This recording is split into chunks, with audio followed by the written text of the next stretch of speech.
నమస్తే, welcome to Sakshi exclusive. Hi friends, భూమిపై నుండి శాశ్వతంగా అంతరించిపోయిన జీవులను మళ్ళీ మన కళ్ళ ముందుకు తీసుకురావడం సాధ్యమేనా?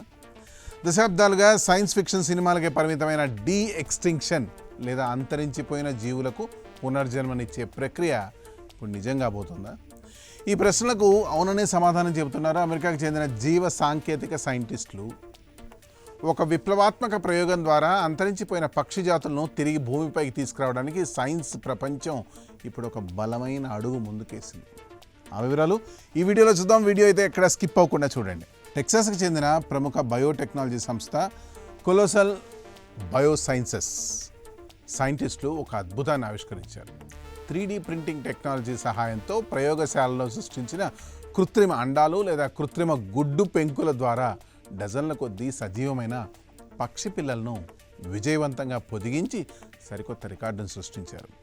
ప్రకృతి నియమాలను దాటి ప్రయోగశాలల్లో యంత్రాల మధ్య ఒక జీవికి ప్రాణం పోయవచ్చని ఈ ప్రయోగం నిరూపించింది.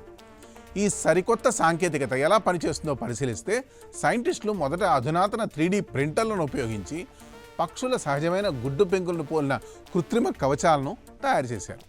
ఈ కృత్రిమ పెంకులలో జీవకణాల ఎదుగుదలకు అవసరమైన పోషకాలను, పక్షి పిండం పెరగడానికి వీలుగా ఉండే ప్రత్యేక వాతావరణాన్ని రసాయన శాస్త్రం సాయంతో సృష్టించారు. సాధారణంగా తల్లి పక్షి పొదిగితేనే ప్రాణం పోసుకునే పిండాలు ఈ కృత్రిమ గుడ్లలో పూర్తి స్థాయిలో ఎదిగి పెంకులను పెంచి చేసుకొని సజీవంగా బయటికి రావడం సైన్స్ ప్రపంచాన్ని ఆశ్చర్యపరిచింది. అయితే కొలోసల్ బయోసైన్సెస్ కేవలం కోడి పిల్లల్ని ప్రయోగశాలలో పుట్టించడానికే ఈ పరిశోధన చేయడం లేదు. వారి అసలు లక్ష్యం చాలా పెద్దది. ఈ 3D ప్రింటెడ్ ఆర్టిఫిషియల్ ఎక్సెల్ టెక్నాలజీని మరింత ఉన్నత స్థాయికి తీసుకెళ్లడం ద్వారా శతాబ్దాల క్రితం అంతరించిపోయిన పక్షులను మళ్ళీ బతికించాలని వాళ్ళు ప్రణాళికలు రచిస్తున్నారు.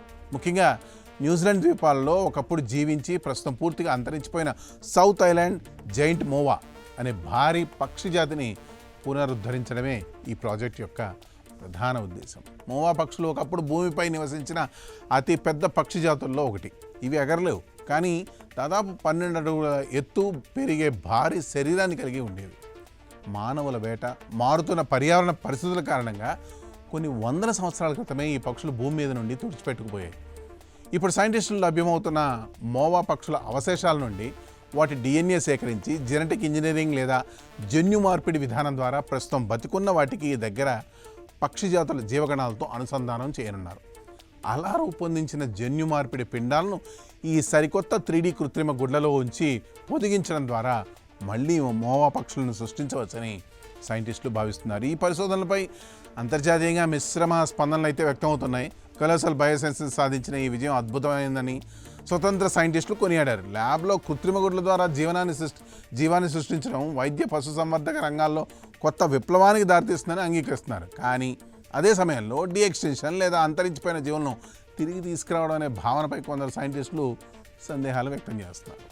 జన్యువులు మార్చడం ద్వారా ఒకప్పటి జీవులను పోలిన పక్షులను సృష్టించడం సాంకేతికంగా సాధ్యపడినా అవి వందల ఏళ్ల క్రితం నాటి అసలు జీవులలాగే ప్రవర్తిస్తాయి. ప్రస్తుత పర్యావరణ వ్యవస్థ వాటి మనుగడకు సహకరిస్తుందా అనేవి ఇంకా సమాధానం లేని ప్రశ్నలే. ఏదేమైనప్పటికీ జీవ సాంకేతిక రంగంలో అమెరికా కంపెనీ సాధించిన ఈ విజయం మానవ మేధస్సుకు ఒక నిదర్శనం. డైనోసార్లను మళ్ళీ సృష్టించే జురాసిక్ పార్క్ సినిమా కథలకు ఈ టెక్నాలజీ చాలా దగ్గరగా ఉంది కదా. రాబోయే రోజుల్లో ఈ సాంకేతికత మరింత అభివృద్ధి చెందితే కేవలం పక్షులే కాకుండా అంతరించిపోయిన ఎన్నో జీవజాలాలను మనం మళ్ళీ భూమిపైకి చూసే అవకాశం లభిస్తుంది. ప్రకృతి సృష్టించిన జీవ సమతుల్యతను కాపాడడానికి సైన్స్ అందిస్తున్న ఓ వరంగా దీన్ని భావించవచ్చు. శాస్త్ర సాంకేతిక రంగంలో సరిహద్దును చెరిపేస్తున్న ఇటువంటి మరిన్ని పరిశోధన వివరాల కోసం చూస్తూనే ఉండండి మా ఛానల్. ఈ స్టోరీపై మీ కామెంట్స్ తెలియజేయండి. That's all for today. This is Harikrishna signing off for Sakshi exclusive.